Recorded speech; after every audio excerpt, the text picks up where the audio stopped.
Amazing grace, how Sweet sweet the the sound sound. that saved a wretch like me.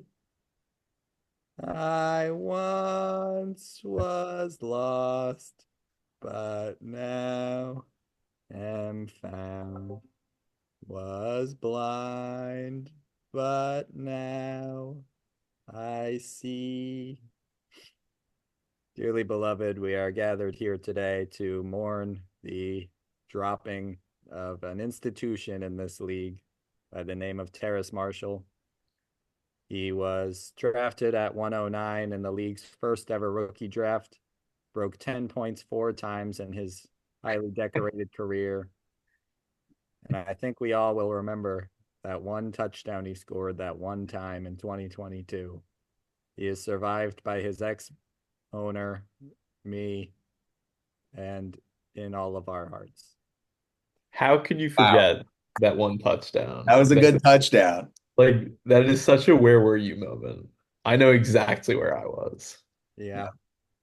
Yeah. Had to rep Um, the Tigers for the fallen soldier, Terrace Marshall. uh, I requested that everyone wore black, but I guess that works too. So welcome to the pod, week 4. Another little temp check, and we've had 2 trades since last episode, so we're gonna get into it all. We have Tom Griffin on the horn today. Um, we'll see how he does. Usually he gets pretty bad reviews from the audience, so we shall see. Earlier of the 2 trades was courtesy of Dan Marks here. He sent Nico, or he got Nico Collins and his own 25 second for his 26 first, 27 first, 27 second, JJ McCarthy, Malik Willis, and Michael Wilson. You want to go first, Dan, or you want to hear what we got to say? I guess I'll tee this one up. We've heard the feedback from the league, overpay. Um, but I mean, guys like Nico aren't on the block a lot, and yeah, when I get an opportunity, I love my stud young receivers. When I get an opportunity to pull the trigger on what I think is like a top 7, 8 dynasty receiver, I'm gonna do it almost every time. I think I did. If you put it in pretty much any trade calculator, it is probably an overpay. Like long term is what it is. 26, 27 picks, and JJ, as much as I love him, aren't helping me win a ring this year, next year, probably not the year after. Nico Collins will. So it was I definitely had to overpay a bit, but I felt like it was an appropriate move for my team, and I love where I stand now. Yeah, I love a good overpay Oh, myself. I you're a made little quiet, right? what? Oh, now you're better. I love a good overpay myself. I tend to do them in the off season, but an underpay today or an overpay today is an underpay tomorrow. When it came out, I was texting Jesse, just curious, because he had talked to me about shipping Nico, and I wasn't offering near that because I really can't, honestly. And it went through as I was texting him, like feeling out the waters, and I thanked him because usually Dan seems to get some bargains around the league, and I was happy to see the overpay, but in the week and a half since, I really do see the value, and I mean this starting lineup is something to be reckoned with, real tour de force. So I do like it for both sides. Jesse got a ton, Dan got a dog. So Yeah. I'm kind of in agreement with you, Ryan. Like first on the Jesse side, I think it was a great trade. His team is not good, to put it lightly. Um, for him to add 2 first rounders and a guy who's just taken in the first round, um, great value there. Um, that threw me off. does this make like how do you feel about the McCarthy pick at this point, Dan? Like I know obviously the injury like that caused his stock to fall, but like even if he was healthy, to be honest, I think it was a mistake for the t position your team's in to take McCarthy. I think it was with the seventh pick with guys like Worthy and Thomas on the board. Like I think it worked out because now you added Nico Collins, but like I think that piece probably you didn't need. I think two firsts and maybe something else would have gotten it done, and you could have had like a Brian Thomas. Um, how are you feeling about that pick at this point in time? Generally speaking, I believe in best player available. I think my team is in a position where I could feel comfortable taking best player available, but um, I guess the JJ pick, I just believe in taking the quarterback on like a great team, and I know he's hurt. I know Darnold looks great. I still think he's a talented quarterback in a great situation. Um, no, that's my train of thought. But ultimately, you're right. It's not something that's helping me now. Even if he was healthy, it's not something that's helping me now. So that was kind of my thought process making my first trade with Jesse. I spent my draft pick this year on kind of a long-term developmental thing. So I'm going to use my 25 first and some other young stuff and try to get that into something that will help me win now. Um, and then I guess it was kind of the same logic with this. It's like, yes, JJ's a great piece for me. I saw him similarly at first, just kind of good long-term value. I I was not confident I could get the trade done without two firsts in JJ, and Yeah. I was willing to pay that price. So I sent it out. Yeah, I love Nico. I believe in Nico. I do think it was a bit of an overpay. I just want to float some names out there and you tell me if you'd rather have Nico. Garrett Wilson. So I've been thinking this out. So I've got answers for you ready. Nico. Um, Amon Ra. Amon Ra, but it's by this much. They're back to back. I think it's close. I would also take Amon Ra. Um, okay. What about like Odunze? I guess in your position, Nico's Nico got by it. a mile over Adunze. I don't think there's any situation where I would take Rome over Nico. Okay. I think he's above AJ Brown. I think he's above Puka. I think Wow. AJ Brown, you can make your argument because he is an absolute monster.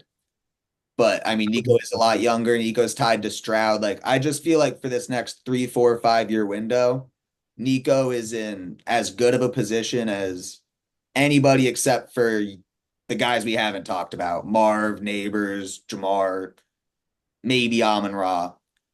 Other than those guys, I don't think there's anyone who's got the talent and situation combination where I feel really good about them for the foreseeable window. Fair. Wilson, probably a little more talented, but the situation, I mean, even now with Rodgers, it's not looking great. And after Rodgers is giant question mark. So Yeah. I'd be worried about the floor falling out from under me with Garrett Wilson right now. We had another trade. This one was, I thought, going to be a podcast little leak exclusive, but it went through too quickly. We had Rob Schefter getting T. Higgins and Trey Sermon for Trey Benson. He sent Pat Trey Benson and Pat's own second back. What are we thinking about that one? I'll give it some quick thoughts. I don't love this for Pat. I'm not like extremely high on T. Higgins. Like he hasn't blown anyone away, I don't think. But like Rob's probably a playoff team in my eyes. I don't know if that's gonna spoil a future segment, but I like Rob as a playoff team. And if he makes the playoffs, that second rounder is what, like It was 17th? Pat's second going. Oh, he's Pat's own second. Okay, that helps it in Pat's favor a little bit because that's probably gonna end up as like the 13 or the 12, probably yeah, 12 or 13. Still, a second rounder and Trey Benson. I don't know. That doesn't. doesn't excite me. I don't think you're getting a first for T. Higgins at this point. So like I guess in terms of like pick value, it's not a bad trade. But I personally would rather hold on to the 25-year-old. I'm kind of with you. Um, I mean, Pat really wasn't going for it this year, especially after the start he's had. Um, Value wise, I don't think it's terrible. I mean, that pick currently is the 11, but I trust Pat's roster to fuck that up a little bit for him. And I know that is the reason the trade kind of went down. Pat was really interested in getting that second rounder back, seeing how things have started. I traded T. Higgins in another dynasty league last year, and I've been feeling pretty good about it. But at the situation he was at, it could have been worth just waiting it out, seeing the buzz that develops this offseason as to where T's going to go and be the new wide receiver one. Um, and hopefully it doesn't happen too quickly and he doesn't go to some really uninspiring location. I think that's what I would have held out for at this point, but I do get wanting to move off him as well. I do have to feel bad for Trey Sermon because uh, he was in the same draft class as Terrace Marshall, and it's just been a really tough day for him, I'm sure, now getting uprooted and getting put on the invite list. So, I mean, he was one of ours, and I'm hoping for the best. But as far as the trade goes, I think I get why both sides did it, but I do give it to Rob by a bit. I was gonna mention it to you. I was gonna bring it up, ask your thoughts on the fact maybe it's a little ironic. Trey Sermon gets sent to a contender same day as we host a funeral for Terrace Marshall. I really like the trade both ways. I think it's great. If you're Pat, you have a pool of young, talented receivers. He has a lot of them. And Trey Sermon's basically chump change. If you're Pat, he's not doing anything for you. And you're getting a high second back in Trey Benson, who I personally feel really good about. Like HN and Benson, if you're a young team, I think that's a pretty solid 1-2 at running back to start with when you have the depth of guys elsewhere, and he's adding draft capital. And for Rob, the benefit's obvious. With Rashi going down, he needed a receiver badly. I believe in the talent of T. Higgins. I think that's a reasonable ad if you're really looking for a receiver you can rely on. And then Sermon behind JT is just a little extra on top for him. Um, I feel like that's the kind of trade that you see, and it's just like indicative of a good, healthy league. Like assets kind of flowing towards Well, places they make a little more sense. um, yeah, okay. Well, we will head into our segment of the day, another kind of heat check type thing. And this episode, we're headed to the stock exchange, the No Fun League stock exchange. We're going to be buying and selling teams now. Obviously, Luke is 4-0 right now, but you're not going to sell Luke just because you think he's not going to stay undefeated forever. This is more I'm buying a team because I think where they're at in the table right now, how they're looking, I think it's going to go up, or how they're looking right now, I think it's going to go considerably down. Yeah. Who are our big buys to start? Should I I kick come it in. off? I guess I'm a buyer this time of year, and I'm buying again today. I got some buys for you guys. And first buy, I'll take. I don't know if you guys have heard rumblings around the No Fun League fans, the message boards, but they're saying that with Amon Ra and the Lions leading the charge, the certified lover boys are here to stay as genuine contenders for at least this season. I'm buying the lover boys. Buying the Lover Boys. I can't lie. I'm also buying the Lover Boys. A bit of a puff piece here, but I'm only two people away, or no, I'm only 2 points away from having the most points against in this league, and I'm still 3-1. The McLaurin Monday miracle, as some are calling it, really put some juice into our systems. I'm averaging 170 over 175 the last 2 weeks. and I'm 2-0 against the two top point scorers in this league on the year. Um, as far as my quarterbacks go, I have the quarterback 2 on the year. Love missed some time, but him and Lamar are the QB 2 and 3 in points per game. I have the running backs 8, 9, 12, 19, 22, 30, and 32. And wide receivers 5 and 8 on the year. Now, McLaurin and Kirk had some slow starts. McLaurin and Sutton. McLaurin and Sutton have rookie quarterbacks, so maybe the more recent success is more indicative of what we're going to see going on. And in the last 2 weeks, McLaurin and Kirk are wide receivers 9 and 15, and Sutton is averaging 10 targets and over 14 points a game. And we have last year's tight end too coming back from injury as soon as this week. So I'm buying myself. Yeah. I'm actually a seller of the Lover Boys.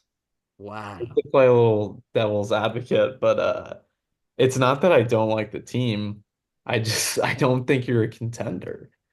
And it's not to say like you can't win it all. I think there's probably like 7 teams that theoretically, if they make the playoffs, could rattle off 2 wins in a row. Like it can happen.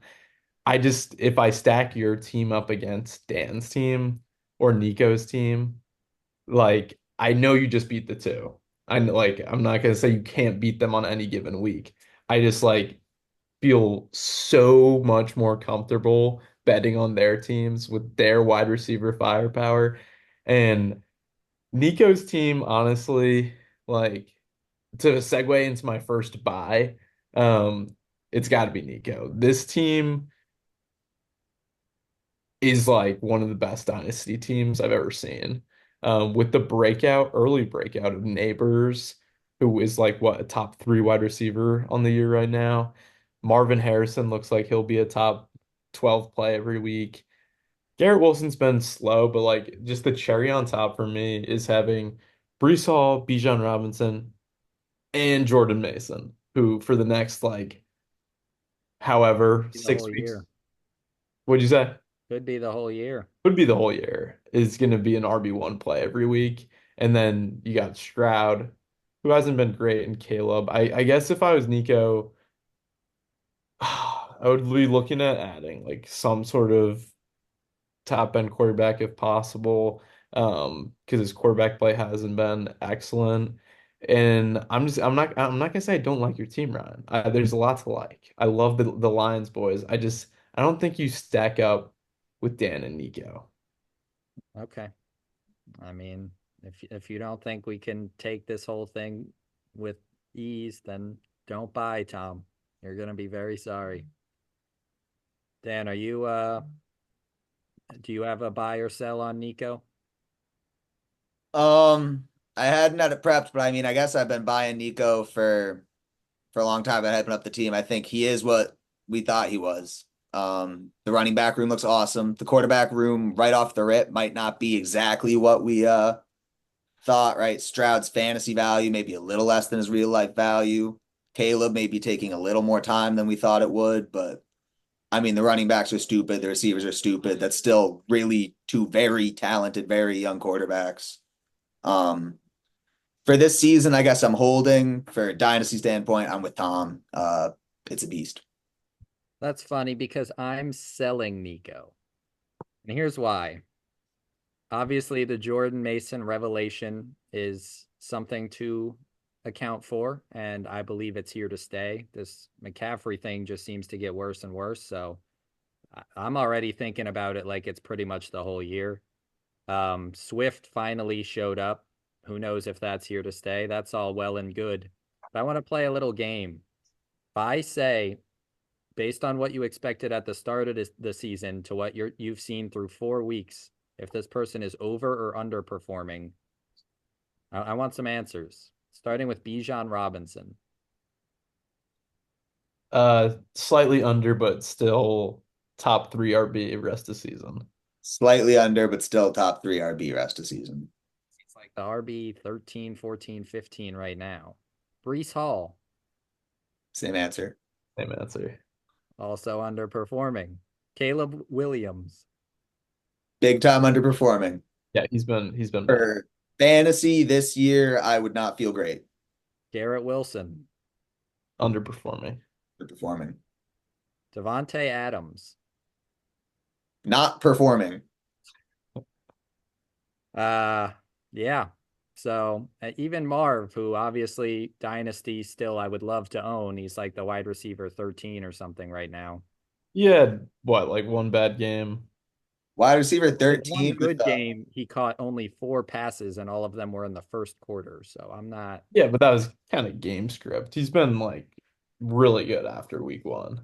one catch week one, and he's the wide receiver 13 right now, 3 weeks later. That's All I'm I saying, feel very happy with all Marvin. I'm saying, you can rattle off the names, but these guys really haven't been getting it done through 4 weeks. all right, So let's that play really, let's play another game. no, I'm not done. At least to the degree that we thought they would. Now, Nico has the second least points against and has only scored an average of just 7 points a week more than the very injured Brennan Rouse. So if you're telling me that Nico right now is a top 2 contender in this league, I'm not buying it. Also, all offseason, I said, why is CJ Stroud going this high? He was the QB 11 last year, and I think we've pretty much seen near his ceiling. Maybe there's a little room for improvement, but he's not a top 5 scorer. After 2 weeks, last episode I brought this up, still QB 11. After 4 weeks, CJ Stroud is your QB 11. He is not a QB 1 in our league. And Caleb Williams is a stinker thus far. So I'm not that afraid of Nico, and I think he's going to trend down as the season goes on. All right, another quick game. What positional group of Ryan's team is better than Nico's? Quarterbacks, Okay, after that. running backs. No, Oh, I have 2 running backs better than his highest running back on the season. I don't care. doesn't matter. They're Wide both receiver, on the same team. wide Yeah. receiver, So no. they're scoring a fuck ton of points. Outside of quarterback, it's a Nico sweep. That's a gentleman sweep. I'd have to look at tight ends, but yeah. I only have Evan Ingram, Zach Ertz, and Fryermuth. I feel like he has someone better, but I don't remember. Actually, okay, maybe you have tied down. Maybe you have tied down. I I mean, think I'm it's outscoring him by 23 points on the year, and I had a real slow start. So his tight end is Jake Ferguson.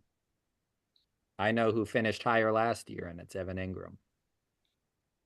All right. Well, I got two more buys for you guys. Go ahead. And the first of them, we had to give it some love, and the people know, but I'm buying what they've been saying. The Funky Bunch has firmly established themselves yet again as the team to beat in league name TBD. Yeah. I mean, I didn't really count it as a buy because I think you're pretty much already at the ceiling of the league. And so I mean, your team will probably score more points than expected now with Nico Collins on the roster, but I don't know that there's a whole lot to get into. We know what we're dealing with, and it just keeps getting a little better. Dan, you've done a fantastic job. I think your running backs are not great. Sketchy as I they're definitely not great, but the wide receiver core you've put together has been phenomenal. And then you added Nico Collins. The quarterbacks, probably the best in the league. I mean, you have the QB1. Maybe there's a team like myself that can compete with you in the QB room, but I'll give the edge to you. I might QB argue one, Ryan's QB room is quarterbacks 2 and 3 next in best points per after game. mine. Ryan's okay. Who it's Love and Lamar. Yeah, that's pretty strong. Pretty strong duo. You don't have Jaden Daniels though. But yeah, you've got a great team. You're the number one contender with Nico close behind. Sounds right. Well, I'm buying Brennan Rouse. The We're Rouse good at two House. and two. But I mean, I think maybe out of any team, this one has the most potential to go a lot higher than we've seen thus far. Obviously, Keenan Allen isn't what we thought he was going to be this year, at least not yet. CMC may not play all year, and I would probably wager that Darnold comes back down to earth a little bit at some point. Um, so that isn't great. but that only leaves him with Derrick Henry, Kyron Williams, Aaron Jones, Joe Mixon, Tyreek Hill with Tua coming back, and A.J. Brown to fill out most of the rest of the roster. He's got some depth as well. Chase Brown's coming along. And yeah, I mean, honestly, you look at the averages among those guys I just named, and you work in a few measly performances from his not so good quarterback room and a wide receiver three and a tight end. It's enough to get him to like 150 every week. I think he's going to be a force once the health comes back together. And who knows, maybe McCaffrey comes in for the playoffs. Not only does that do a lot for him, but not it is a real stab at Nico's team. And I mean, I believe he was my number one in preseason rankings, and I could see him getting back up there yet again. Yeah, this one's a an easy buy for me. Um, if he just needs to make it to the playoffs. And that might be the tough part with all the injuries, but like you're right on, Ryan, where if he gets healthy, I think McCaffrey's obviously like the key piece, but if he gets healthy, that running back room is pretty absurd without McCaffrey. You add McCaffrey, you add Tua with Tyreek, you add AJ Brown. This team is honestly right up there with the best, like right up there with Dan and Nico, with the Swamp Rats. Yeah. Okay. A little below. I mean, Yeah. he's got Mahomes. Is there an easier buy than Brennan at 2-2 and sixth in the league standings? I kind of agree with what Tom just said there. At least going into the season, I definitely had a clear top three in my mind, and that was myself, Nico, and Brennan. Um, and the injuries have been bad. Guys have underwhelmed, but like you guys said, he's still a team littered with talent. And with Brennan in the six and Rob in the five right now, I think we're in for a super exciting playoff race. I think we have six teams, and I think you could almost pick six names out of a hat um, to see what four make it. I think it's gonna be a really fun year. I would agree with you. I have one last buy, and it is Rob Schefter. He's only zero point 0.4 points back of being the top scorer on the year this year, but he sits at 2-2. So not the best luck. Maybe some up and down weeks. I don't really remember. And he's the only person in this league with two top finishes in 2 weeks, except for myself, of course, because I mean, we've all seen it going on. I always like looking at this, so I'm gonna rattle it off. He's got the QB3, QB10, RB1, 6, and 25, and wide receivers 4 and 15, not including Rashi. He's got Kenneth Walker coming back now, who's averaging over 26 points a game. And obviously the Rashi injury blows, but Laporte is showing signs of life. Pittman flashed. We'll see if AR coming back brings him right back down again. But um, yeah, I would say I'm not buying. But I'm not necessarily selling. I think I'm gonna stay with a hold on Rob. Unfortunately, I just don't think the Rashi injury was something he could afford. It's a good team. I love Jaden Reed. I think Jaden Reed is awesome. Pittman hasn't been great with Anthony Richardson back there. I think Kamara's coming back down to earth a little bit. I do love the quarterback play. I just don't think it's enough to compete with that upper tier. I would put this on Ryan's tier a little bit below the upper echelon, and maybe and not even just on the Ryan tier, but also below Ryan. It's not a team I'm a super strong believer in. Not to say there's not some good talent there. And I am buying Rob as a reporter because that dude's kicking ass. And with Woj stepping down,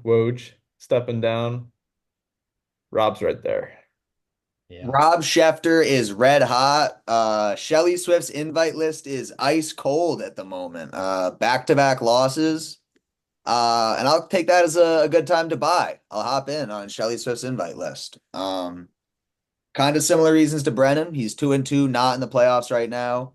And I think he is a team with the playoff caliber lineup. Um, I mean, Tom, you're listing off the guys, and there are questions about them. But if I asked you if you wanted a team with Kyler, Baker, I guess who knows with Baker, but Kyler, Kenneth Walker, Kamara, Evans, Reed breaking out, T. Higgins kind of stepping into Oh, right. some of that Rashi load. Um, Njoku, I think coming back will be a valuable tight end. We'll see what I guess Laporta is. Yeah, I don't know. I think he's definitely in that playoff hunt. Right And now, Dan, is he making the playoffs? I don't know, pick a name out of a hat. He could, yeah. No, he's not making my playoffs. I'll tell you that. I mean, we were going to end the episode with Tom's playoffs, so we'll get into that in a minute. But I have one more sell before we do. I really have to pick my words carefully, my gestures carefully, because I don't want to end up getting clipped in the chat for the next 2 weeks every time something bad happens to me. But I am selling Luke Wittenborn and Maximum Aura. Um, Obviously, the Saquon, JMO, Dobbins, Brian Robinson, Deontay, and Chuba now as well. They're all outperforming what we thought at the beginning of the season, and that's well and good. Big reason why he's the only undefeated team. But the rest of that lineup, I mean, I just don't really know rest of year how much confidence I have in Amari Cooper, George Pickens, Josh Jacobs, Jamison Williams has been up and down. Chuba has Jonathan Brooks coming in, and he is has over 100 less points against him than the next closest person.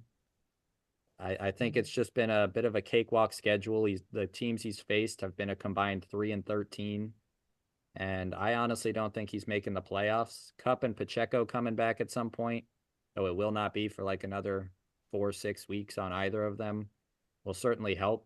But I just don't think that there's enough firepower on the squad at this moment in time. Yeah, I have to agree. It's kind of a cop out, but he is 4-0. He's missing two of his best players who like with those players, I don't know if I'd be buying him to be like the number one team when it's all said and done, but I definitely think he would be in my playoffs with a healthy Cup and Pacheco. Unfortunately, without them, I have to agree with you, Ryan. There's just not enough firepower. I will say that his Panthers got a huge boost with the switch to Dalton, which is just kind of incredible to me.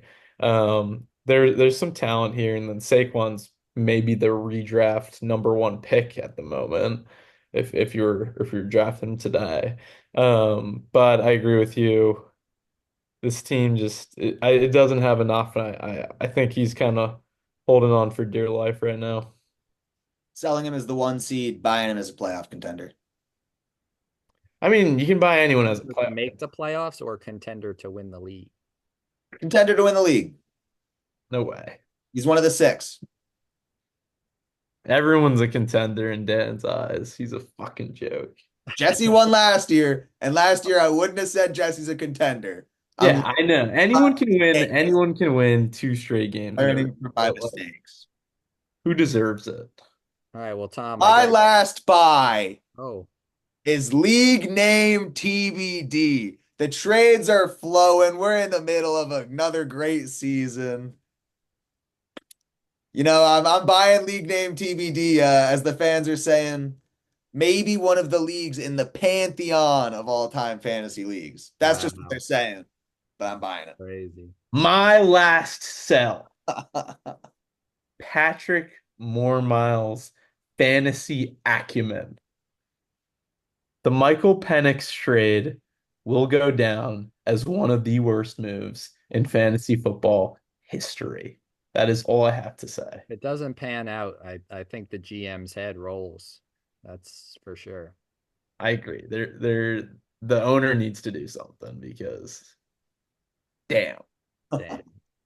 All right. Well, I mean, The term's been thrown around, but for some stupid reason, there's only 4 teams that can make the playoffs. Tom, at this moment in time, who are you thinking? Well, I feel like we've gotten a bit of a spoiler. Um, Danmark's number one. Number two, the Big Steppers. Pretty easy pick. Now, I think this is where it gets tougher. I'd say there's 4 teams in the hunt. I don't think anyone would disagree. I don't know if we talked about Zach Fedor as a sell, but he's a sell. Like he's 2-2. He's not a contender. He knows Uh, he's For around 500 like he has. yeah. Brennan Rouse will make the playoffs. And Luke Wittenborn does not have my last spot. Oh, It is oh, certified you're lover. getting clipped. Certified lover boys are gonna grab that 4th spot. I actually think they'll be the 3 seed, and Brennan will be the 4 seed. Brennan will sneak in. I just wanted to build the suspense a little bit more on the lover boys. That Lions duo is special. Um, I like the lover boys. I don't want to. I sold them as a top tier contender. If I could buy them as a playoff team, they're an obvious buy. Um, I don't think they have the same firepower as Dan, Brennan, Nico, but they're a great team, and I'm super excited to see how this shakes out. Interesting. Um, I do want to call a shot really quick because I don't think me and Dan need to give our playoffs every 2 weeks, but I have come to a realization, and I don't think Nico Ellis makes the playoffs this year. It's not just that we're rivals. I just think Dan makes it. I think Brennan makes it. I think I make it. And I think some combination of Rob or Luke poses too much of a load for him to handle because he is not deep at all. No Diddy. Damn. Any well, parting, there you have it. any parting words? I have some parting words. Make them quick. Um, Make them quick. Oh, we got less than a minute. 2027 is my year. I've already got some scouts out. Looking at T-Mac from Arizona, looking at Jaunty, the guy, Boise State guy, and Shadur Sanders. And then Travis Hunter, if we start counting points for interceptions, I don't know if we do that.